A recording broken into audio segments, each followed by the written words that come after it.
this was coming.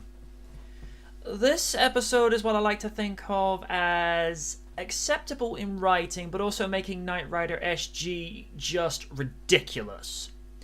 In regards to writing, I like the way that they explore Sarah's way of dealing with her grief of losing her father by retreating to his beach house over in Hawaii, and just drowning her sorrows in alcohol and dancing at a local bar, just losing herself and not having to think about what had transpired. Torres becomes his douchiest in having Kitt shut down and having his AI chip removed to be placed in Karr, in the hopes that his more compliant personality would be able to override Karr. Since Kitt is more about logic and reason, that at least makes sense on paper that his non-abrasive AI would keep Karr's in check.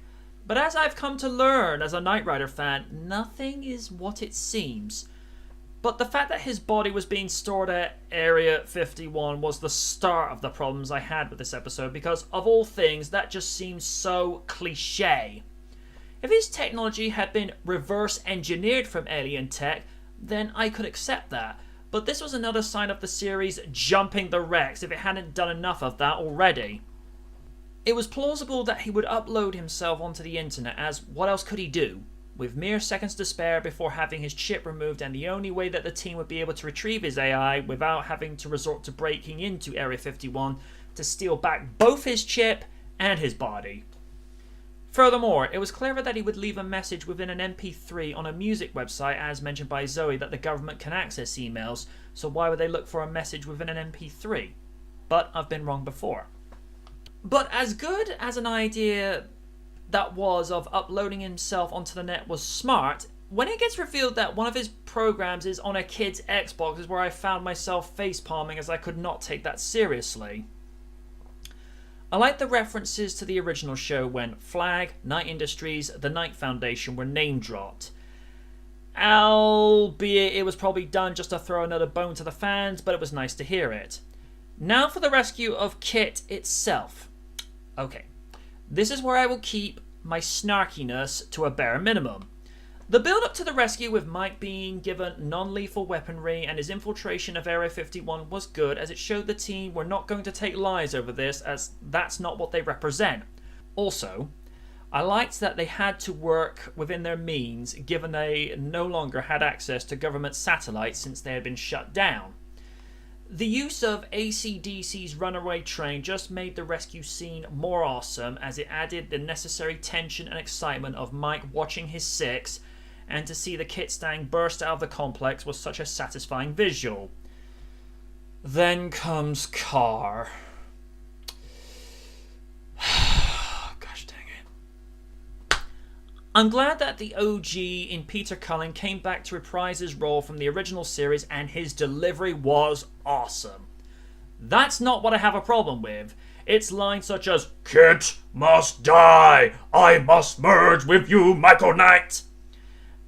I realise I will be making comparisons with the original Knight automated roving robot to the Knight automated cybernetic roving robotic exoskeleton. I'm never going to get used to saying that. But an AI would say, "Kitt must be shut down. This does not register as logical." Words to that effect. And as for his form, the fact that he was another GT500 KR Mustang was only logical since the Kitt Stang was his successor. That I don't have a problem with. What I do have a problem with is that Karr could transform into a bipedal robot. I know that the series was Transformers inspired, but that's the point. It should be inspired, not direct copying. If Karr had transformed into a form of attack mode that would be considered more lethal and a hazardous liability that no one on Earth would sanction, then I could believe that. But here, he's just a new age tech mech gone wrong and is missing the whole point of the character, as he was Kitt's twin, with the programming of self-preservation and not the preservation of human life, which both Kitts have. Now let's talk about the fight, shall we?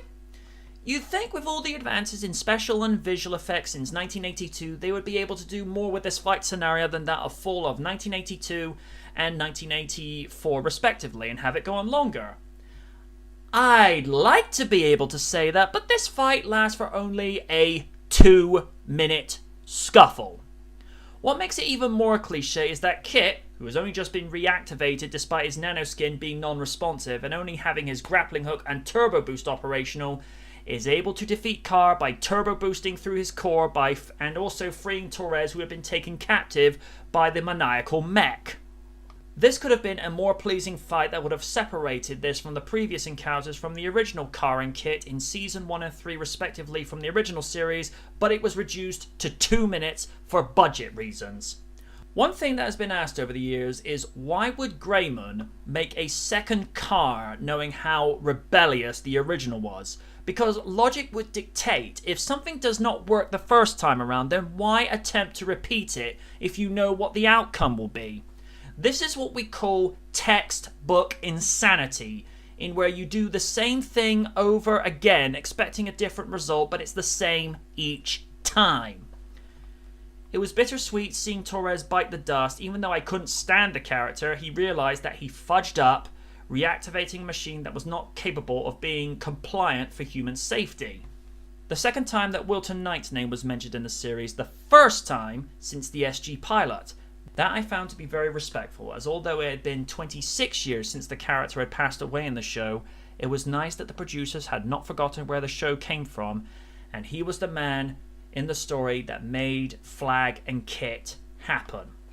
I think this episode could have been done a lot better as the send-off for the departing cast members who were only required for the first 12 episodes before the studio went to change the direction of the series to make it more like the original Knight Rider. But that said, I was glad they were taking the show in a different direction that was more about helping the little guy and not a government-operated facility with hidden agendas. Until next time, good night from the night.